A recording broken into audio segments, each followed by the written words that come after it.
As we gather today, we recognize an important milestone in the history of our congregation. Yesterday, April 27th, was the 100-year anniversary of regular worship services starting right here in this sanctuary.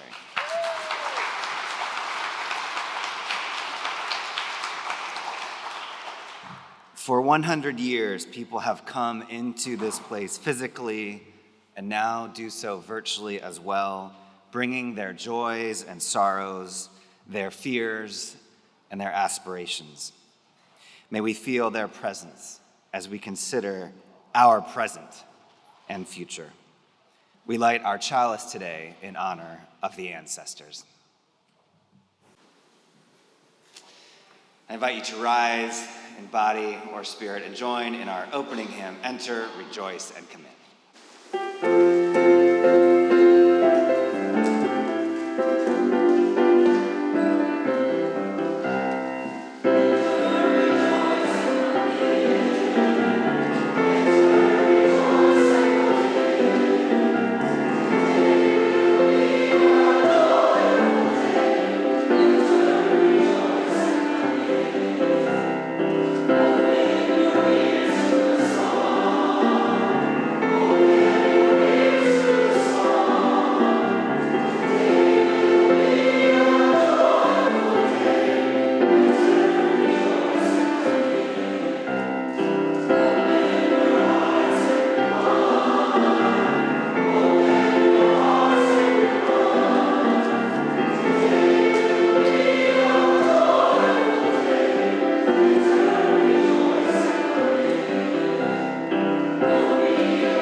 Hello, my name is Tony Lewis. I am your worship associate for today. My pronouns are she, her.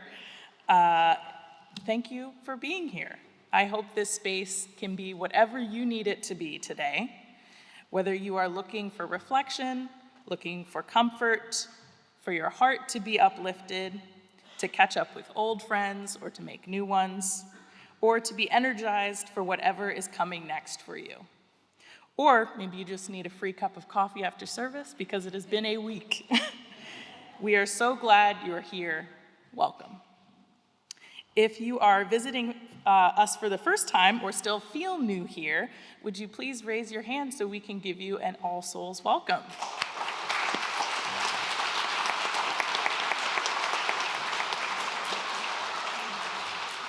Thank you for joining us. Our weekly email bulletin is a great way to find out the latest news. You can sign up through the link on the All Souls homepage. Today, we honor the great legacy of both Indigenous and enslaved peoples at this international crossroads now called Washington, D.C. For generations, the Piscataway tribes have been the traditional caretakers of our bioregion. These people of the waters lived along the Anacostia and Potomac rivers. Our church has occupied 3 sites in unceded Native American lands within unjust systems that continued to benefit from Black and immigrant labor. The heritage of all of these ancestors is still here in this region and in our congregation. During 2024, our All Souls beloved community is learning more about these complex histories. We call for repair of ongoing damage to past and present Native Americans, as well as enslaved Africans and all of their descendants.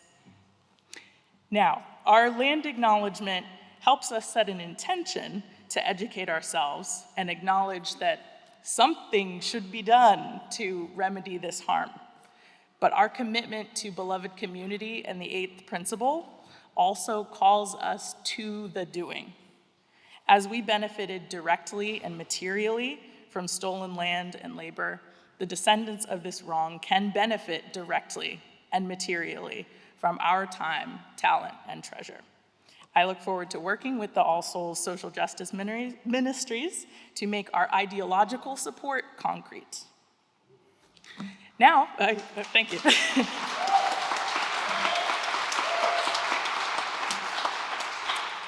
Now, I invite you to greet one another. On Zoom, please go to your gallery view and turn your camera on if willing and able. And in the sanctuary, let's give a quick wave to everyone on Zoom. Hello. In the sanctuary, feel free to get up and move around as you are comfortable. Let's take some time to greet one another and say hello.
Let us continue our conversation after the service,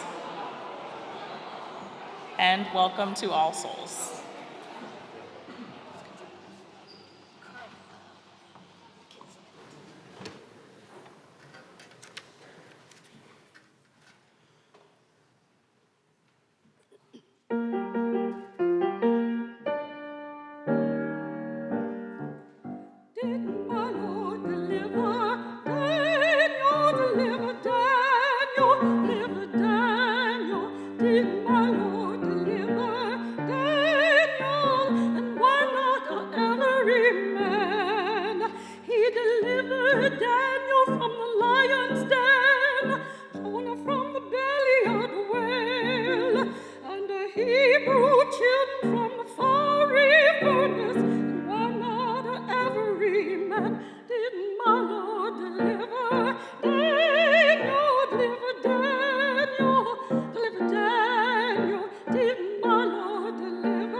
Okay, I feel lifted.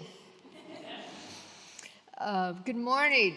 I'm Reverend Louise, pronouns she, her. I'm so glad to see many of you here today.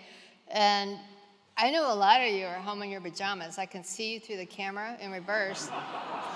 And because you were here all day yesterday, so I'm going to say something about that. But we're glad that everyone is here, and for all those who are in Church of Rock Creek on a beautiful day. Yesterday was amazing. It was the combination of many things, so let me just name them. There were about 100 participants in the UU region for Get Out the Vote Organizing School, a collaboration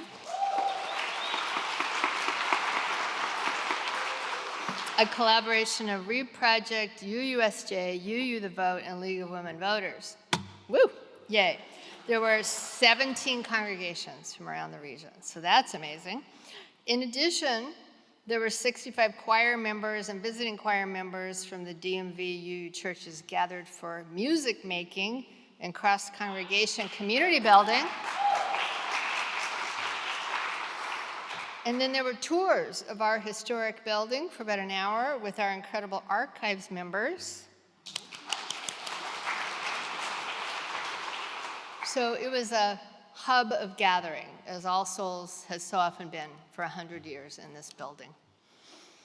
I'd also like to name another gathering about to happen. Our Teacher Appreciation Lunch is today for religious education, and we'll do a full welcome at a future service. But if you happen to be in the house today and you're one of the teachers or RE committee, will you just raise your hand? Yay!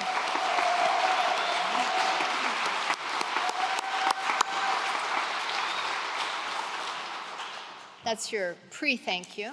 We appreciate it. Here's a heads up.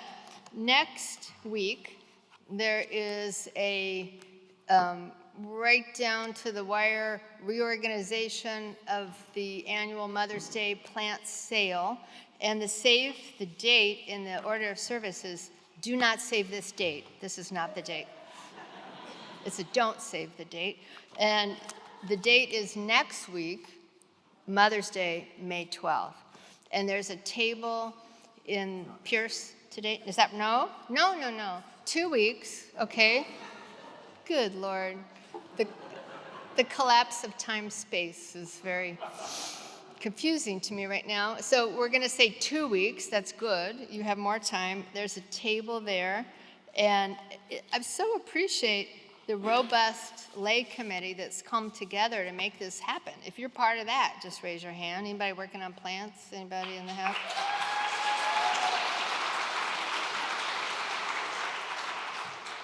This is how we make it happen. And then this is a true save the date. Let me focus on the dates and times so get them correct. We are, at last, having drop-in covenant groups that will happen in person and on Zoom, separate but simultaneously. First one, Monday, May 13th, 7 p.m. Second one, Sunday, June 9th, 12:15. All that will be in the order of service. Let's hope I put it in correctly later. And it's a time for deep dialogue, relationship building around the themes of worship, and they will continue through the summer with the leadership of Wendy Carter and John Tambernino. So, yay. And now, a message from the Board of Trustees and your elected officers from the hardworking, midnight oil burning treasurer, Brian Petruska.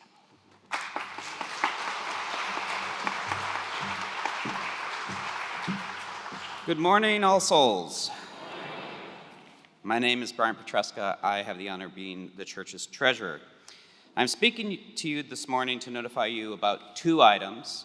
The first is I have a treasurer's report to issue quarterly. I issued the 3rd quarter financial report for the current church year, and I wanted to encourage members of the congregation to review it. The report is available on the church's website under the About Us tab. I want to emphasize that the report is not bad. The church is on track to have a reasonably good financial result in the current church year. But the report does have serious implications for the church's future budgets. The problem, in a nutshell, is that from 2001 to 2017, the church's membership grew significantly, and the church's staff and expenses grew at the same time. But since 2017, the church's membership has decreased by hundreds of members. And the church's budget and expenses have not decreased commensurately. This dynamic has put the church on an unsustainable path and has caused budget deficits for 5 of the last 6 years.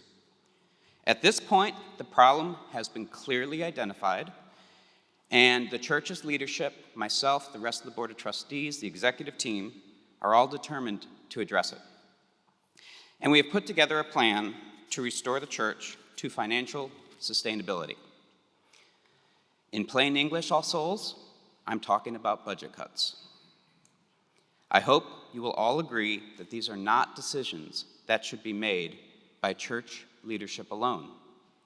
So what is your role as a member of the congregations? Each member of the congregation has a role to play in restoring the church to financial sustainability. Your first opportunity to play a role is this Wednesday, when the church conducts its annual budget hearing. It's on May 1st, 7 p.m. via Zoom. During this meeting, church leaders will provide an overview of the church's current financial situation and discuss the church's proposed budget for next year. Under the plan adopted by the Board of Trustees, next year's budget will be a first step in a multi-year process to restore the church to financial sustainability. This process will involve difficult choices, and the church's leaders want everyone to participate so that we can benefit from the church's collective wisdom and proceed with as much consensus as possible. Second, If you haven't yet made your pledge of financial support for the next church year, you can stop by the Hope Rises table during coffee hour in Pierce Hall and fill out a pledge card right here on the spot, and also pledge your support for the capital campaign. You also can drop a pledge off at the front desk, drop it in the mail, or go on the church's website to fill it out. And if you haven't fulfilled your pledge for the current church year, now would be a terrific time to do so. If you would like to learn more about the church's finances, you can read the quarterly financial report and other budget-related documents by clicking the May 1st tab in the church's calendar. That's, of course, the tab for the annual budget hearing. And on that tab, we also have FAQs, and we have a Google form for submitting questions that will be addressed during Wednesday's hearing. In closing, I would like to emphasize that the church's current financial problems are serious, but they're manageable.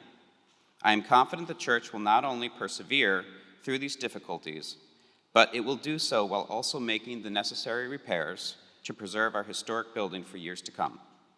Each member of the congregation has a role to play in the process, and I hope you will all show up for the church and do your part by attending the budget hearing on Wednesday, 7 p.m. on Zoom. Thank you.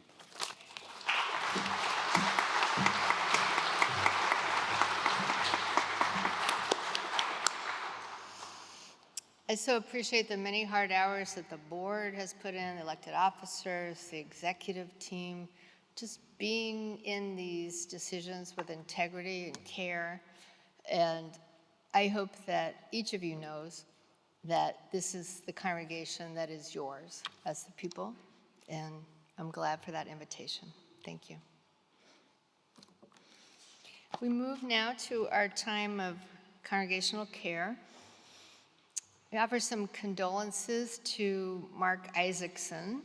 His mother died on April 17th, and the service was yesterday in Massachusetts.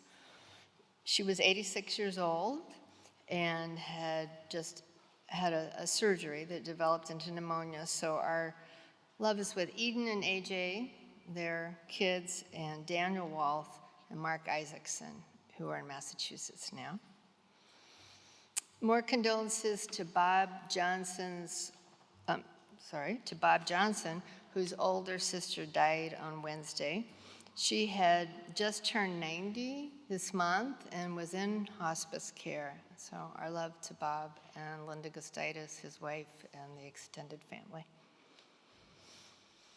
We have a request for prayers for an individual who is experiencing a difficult time with the anniversaries of two very traumatic events. We just remember how the weight of certain dates remind us of pain, and the body remembers. So our love and blessings are with this person and so many of us that carry those kinds of anniversaries in our lives. And finally, I'd like to name the collective trauma that is the Israeli-Gaza war at present, along with so many other situations of trauma. And I'm just going to say a few of the elements of the great suffering that we are bearing witness to. There's the ongoing anguish for Jewish peoples of all political positions. It was amplified in Passover week, still going on, with hostage well-being still unknown and hostile environments everywhere. The horror and the suffering of the situation in Gaza right now, with widespread death and destruction, medical shortage, and famine.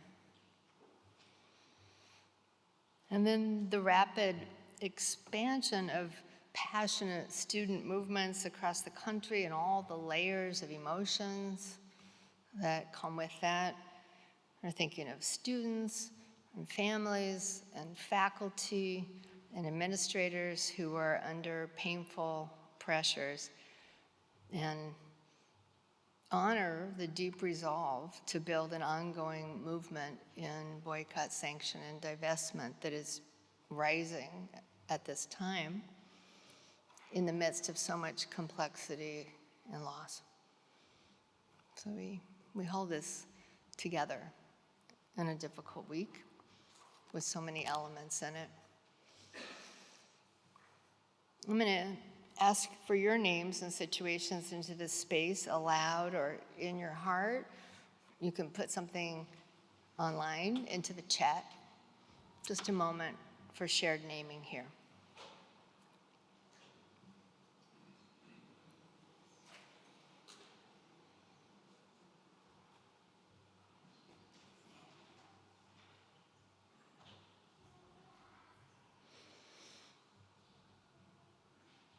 I'm going to invite you into just a time of breathing and meditation as I share a reading that comes from a book, Trauma Stewardship, an everyday guide to caring for self while caring for others.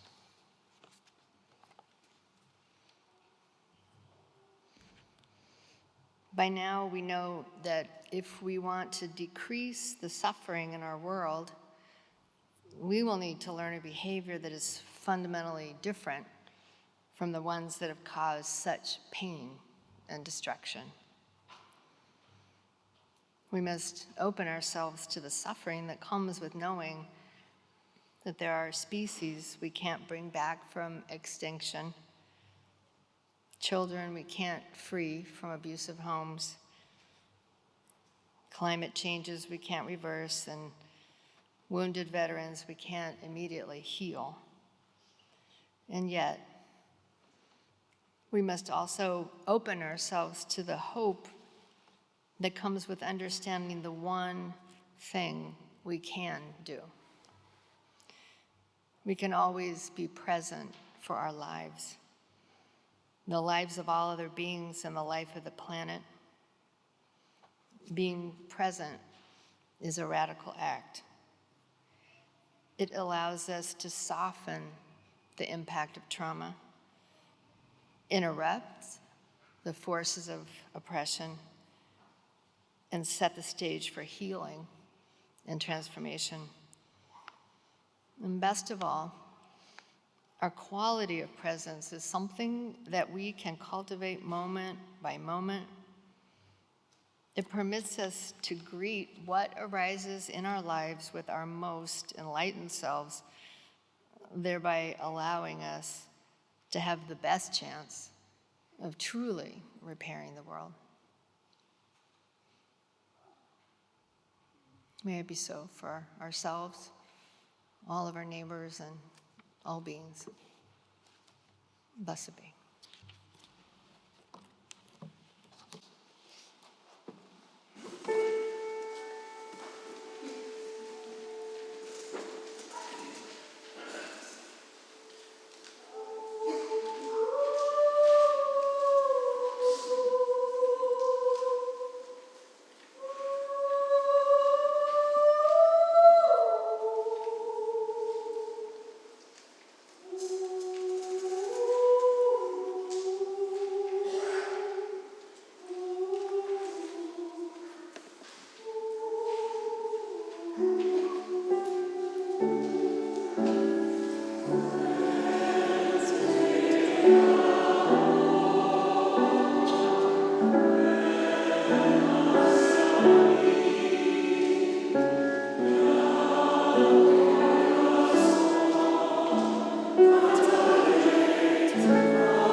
At the worship planning meeting a few months ago, when I introduced my topic for today as the future of religion, I included a disclaimer recognizing that it was perhaps a bit grandiose in its scope. But then Reverend Bill said that earlier in the month he was preaching on, quote, a theory of the universe, which put mine in perspective, so here we are. I think there's great wisdom in the saying that to know where you're going, you have to know where you've come from. And so I want to start with some history. And it comes largely from the author event we held here on April 3rd. The speaker was Robert Jones, focused on his book, The Hidden Roots of White Supremacy and Path to a Shared American Future. I'm starting here because I think the way he frames the history is incredibly relevant to the challenge and conflict we're experiencing in the United States today, of which religion is both a key actor and an impacted party. Now, Jones starts the book by praising the incredible work of the 1619 Project, which made an enormous contribution to scholarship and pushing our understanding of when the United States began. However, Jones also offers what I think is a very valid critique, which is that the 1619 Project doesn't say enough about the indigenous people or colonization that happened beforehand. Many indigenous scholars have pointed this out as well, respectfully appreciating the work also. I think Jones makes a very compelling argument that the date we need to start with is 1493. Unless you've read the book or the event, my guess is that you expected me to say 1492. Here's why it's not that. On his first voyage, Columbus was trying to find a trade route to Asia. He wasn't necessarily intending to conquer or colonize anything. But when he returned in 1493, it was with a policy mandate created by a series of papal bulls, now known as the Doctrine of Discovery. In Jones's words, quote, the Doctrine of Discovery merged the interests of European imperialism, including the African slave trade, with Christian missionary zeal. It builds on a previous edict issued by Pope Nicholas V in 1492, which explicitly granted the Portuguese king these rights. And remember that coming from the Pope, people thought that this was God's representative on earth. There was no separation between religion and politics at the time. This was the most powerful feature in the world speaking. And here's what that Pope wrote. The Portuguese king has the rights, quote, to invade, search out, capture, vanquish, and subdue all Muslims, Saracens, and pagans whatsoever, and other enemies of Christ, wheresoever placed, and the kingdoms, dukedoms, principalities, dominions, possessions, and all movable and immovable goods, whatsoever held and possessed by them, and to reduce their persons to perpetual slavery. That's what God's representative on earth said to do. As ridiculous as that may seem to us, the doctrine of discovery was formally incorporated into U.S. law in a unanimous 1823 Supreme Court decision written by Chief Justice John Marshall. It set the legal standard for how the United States would deal with the Native American population by completely sidestepping the ethical questions and simply asserting that the theft of lands and oppression of indigenous people was acceptable because the Europeans had a policy saying it was, and they followed the policy. That's it. There is no consideration of the moral ramifications of it.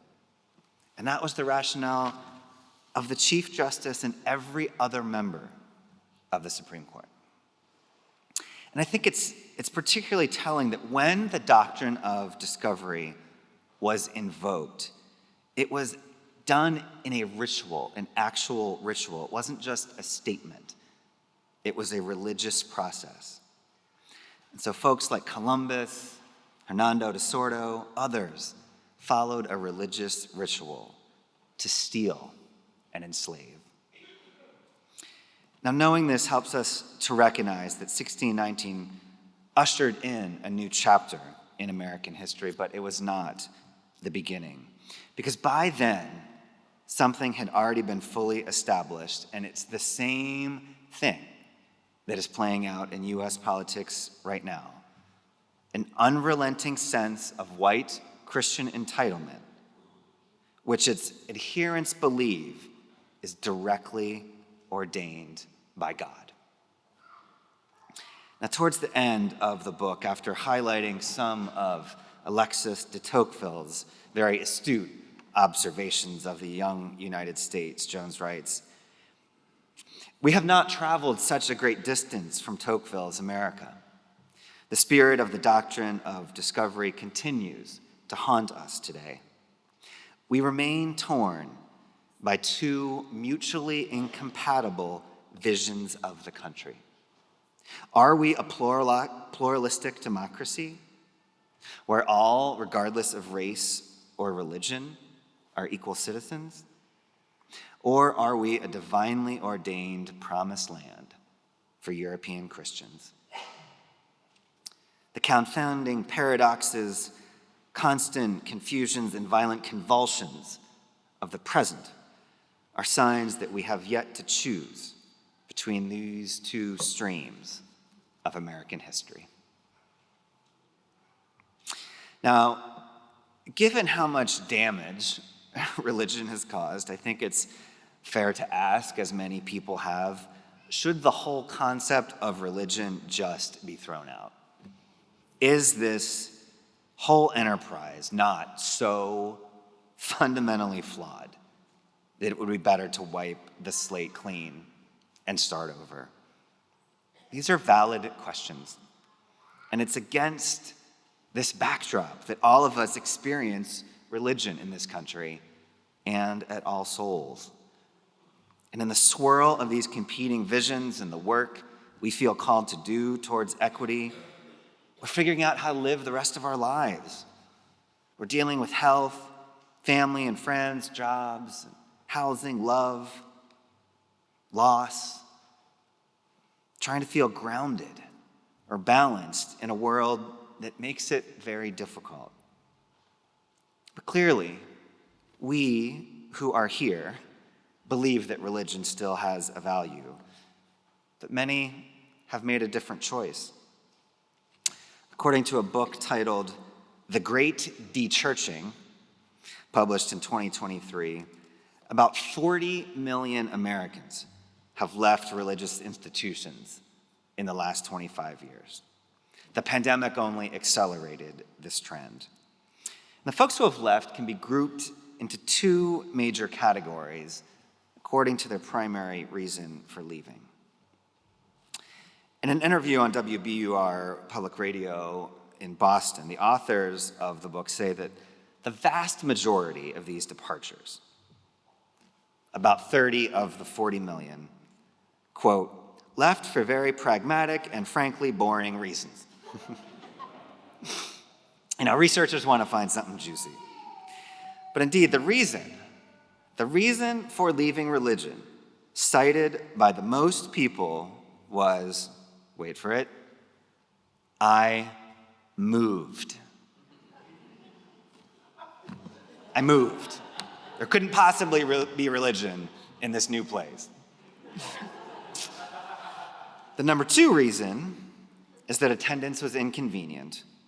Number three is other changes to family situations. So that's one of the groups of folks departing religion, those who left for basic practical reasons. And the second group, as you might guess, are those who left for reasons related to belief and values. In their 2023 study, Public Religion Research International, or PRRI, which is the nonprofit founded by author and researcher Robert Jones, finds that most people who have left say it's because they stopped believing in their former religion's teachings. This is the reason cited by nearly 2/3 of former Catholics and former evangelicals. They just don't believe anymore. Another top reason is that people disagree with the religion's negative teachings about LGBTQ people. That has increased as well. 29% of unaffiliated Americans cited that as their reason for leaving in 2016. But by 2023, it was up to 47%. Now, for a variety of reasons, including the obvious one that I work for a church, I do have some concerns about the decline in religious participation. And in a general sense, I feel like people are better off being connected to community. But I also think it is great news that more and more people are refusing to tolerate hatred being preached at them. And it's great news that people feel enough freedom and agency to leave rather than simply putting up with it as an obligation. Similar dynamics have propelled the Me Too movement and the rapidly growing movement for understanding and equity related to neurodiversity. More and more people are prioritizing liberation over obligation, and that is fantastic.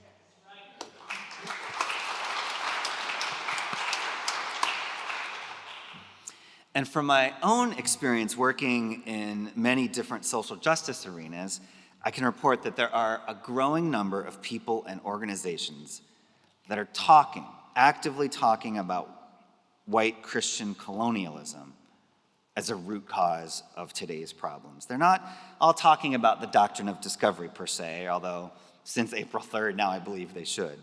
But they are paying serious attention to the deeply embedded mindsets that must change.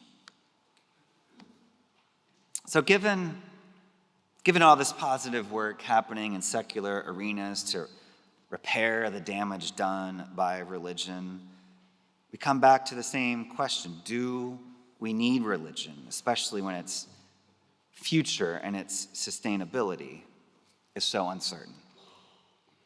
Hold that thought and indulge me a brief story. We have an area in our house that is slightly below ground, and it is not feasible to completely prevent water from getting in, so we have a dehumidifier in there. It's not near a drain, but I managed to build a shelf and drill a hole in the wall so I can run a drain hose outside, and it mostly works. But every once in a while, for whatever reason, the bucket fills up and I have to empty it. Recently, though, I found that not only was the bucket full, but the hose had sprung a leak, and so there was a pool of water all around. Now, at many moments in a given week, finding that would have been incredibly frustrating to me, and I might have said some words loudly that could be considered unbecoming of a minister.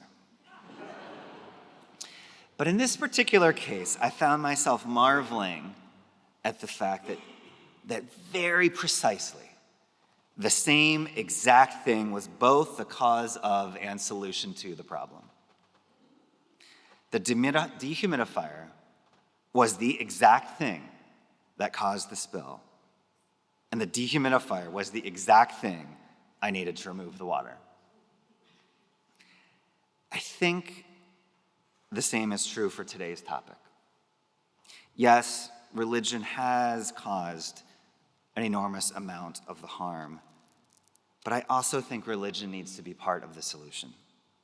It's not the only source of healing, for sure. There's incredible secular organizing happen, and it is impossible to completely reverse the trend of religious decline.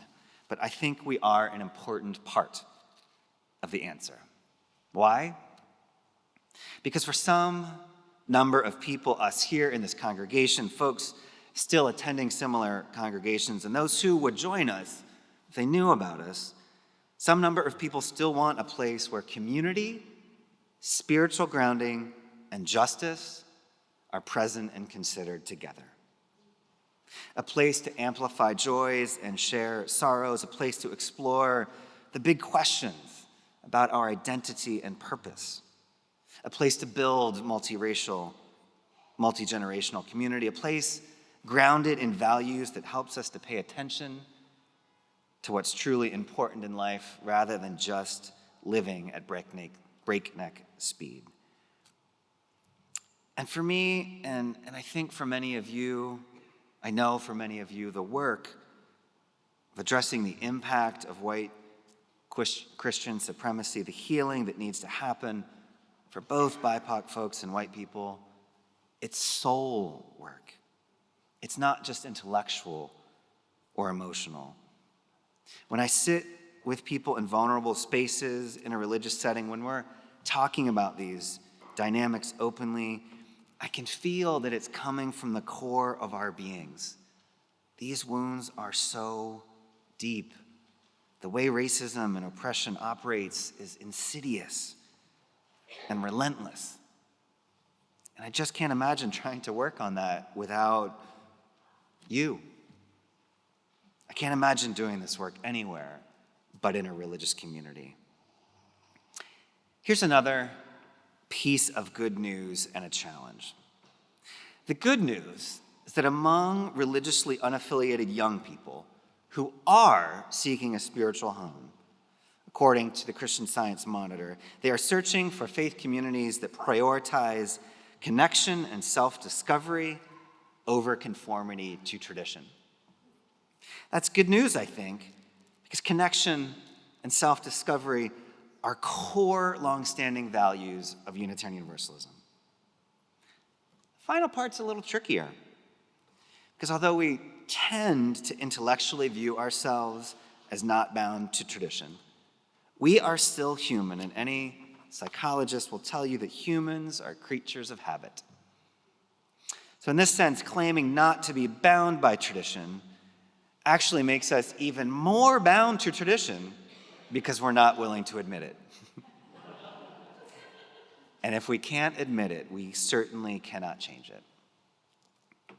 I picked today's sermon topic because I thought it was a fitting focus as we recognize our 100-year anniversary. Much of the work that has gone on before must continue. Voting rights, racial justice, affordable housing, reproductive freedom. But here's the challenge. We cannot do this work, and we cannot continue doing church in the same ways we always have. Here at All Souls, we have some reckoning to do with who we are and who we are not. We have a congregation with an incredible legacy, current capacity for a lot of work and passion. We have to raise a lot of money for our building, and that's happening. We still have a deep calling to justice work, and that's happening. All that is good and worth celebrating. And we are not an 1,100-member congregation. We don't have 2 full in-person worship services every Sunday, or the volunteer or financial support that comes from that many people. What we have is one service of several hundred people in person, more than 100 online. Those are solid numbers. Frankly, there are many congregations doing much worse. But we are smaller than before. But consider this. Before the pandemic, when a worship service was over, people would stream out of the 16th Street doors. As in, many people would walk in for the service and then walk right back out afterward. Now, on days when I'm at the doors after a service, it's maybe 15 or 20 people who leave right away, if even that. And I certainly understand that people have to leave. You have stuff to do. It's fine to leave. You don't need to stay here if you don't want to. But I think it's notable that the vast majority of people stay in the building to connect with each other, to reconnect with their children that are here somewhere. I think that staying is a sign of both real health and real potential. And I want want to share one more observation from Robert Jones on the subject of reparations. It's his response to those who say that working on reparations is too hard or too complicated. What this does essentially is the same thing as the John Marshall Supreme Court. It sidesteps ethical responsibility and just validates the past. What Jones says and describes in detail in the book is the countless ways that white people relentlessly use their power and creativity to steal from and oppress others. I'm going to add a theological word here to his response. His response is essentially that if we can muster those resources to take things from people, then we can sure as hell use them to figure out how to give things back.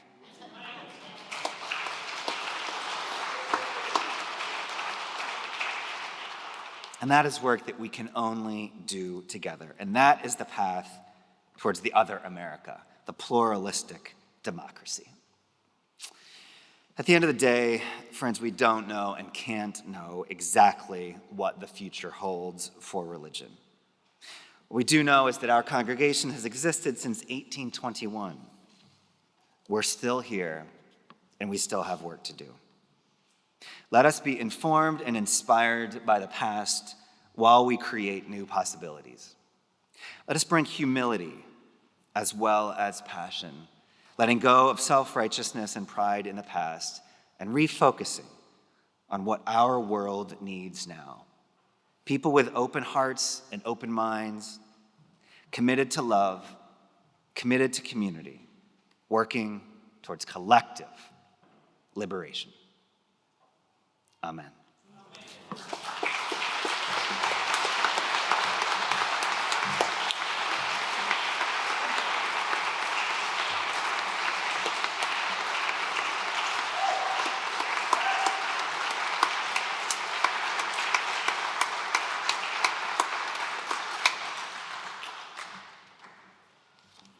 Thank you, Reverend Rob.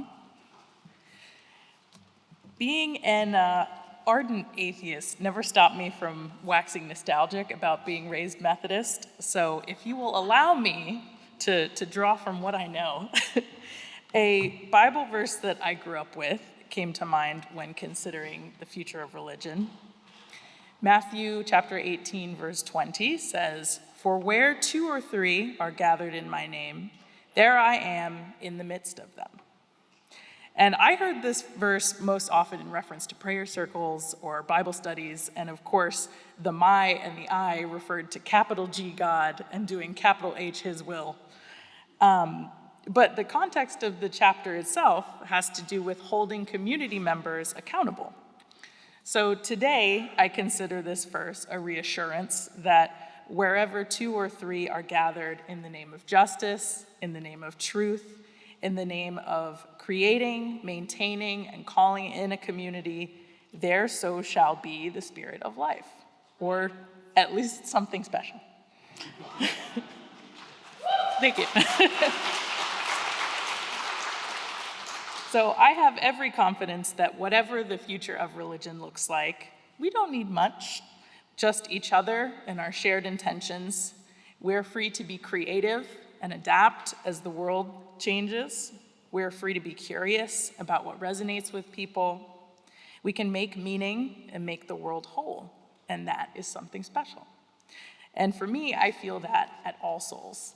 So now we come to the time in our service where we can show our appreciation with our gifts. The April Share the Plate recipient is the Unitarian Universalist Service Committee, or UUSC. UUSC focuses its work on the intersecting roots of injustice. They defend rights at risk due to systemic oppression of people based on identity. They support people displaced due to climate, conflict, or economic hardships, and they respond to humanitarian crises by partnering with those whose access to aid is most limited. I think we have their website here. If you are in the sanctuary, the ushers will be passing around the plate for our offering.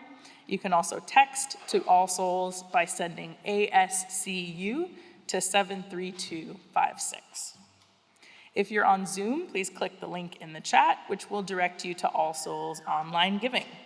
Thank you in advance for your generosity.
music today is a combination of being called forth to act and being held. And it's both and. We are called to act and we are held. For some, held by God, held by each other, held by the universe. For the words of our benediction, I thought it fitting to turn to a figure from history who was relentlessly calling us towards a better future. This is how Franklin D. Roosevelt ended his last message as president, and they're also the closing words inscribed at his memorial. The only limit to our realization of tomorrow will be our doubts of today. Let us move forward with strong and active faith. Go in peace and justice. Amen.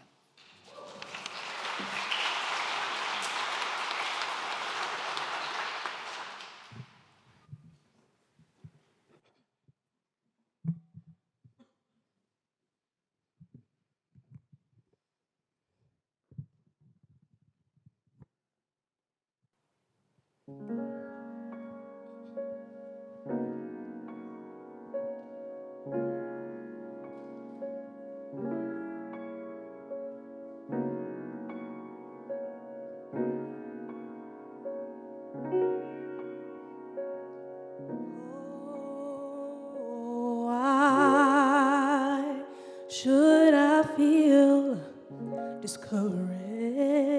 Oh, and why should the shadows come? Lord, why should my heart feel lonely and long? For heaven is home when Jesus is my portion, a constant friend is He. His eye is on the sparrow, and I know He watches over me. Yes, I know He watches over me. Yes, I sing, and I sing because I'm free. His eye is on the sparrow, and I know He watches over me. Oh, yes, I know He watches me.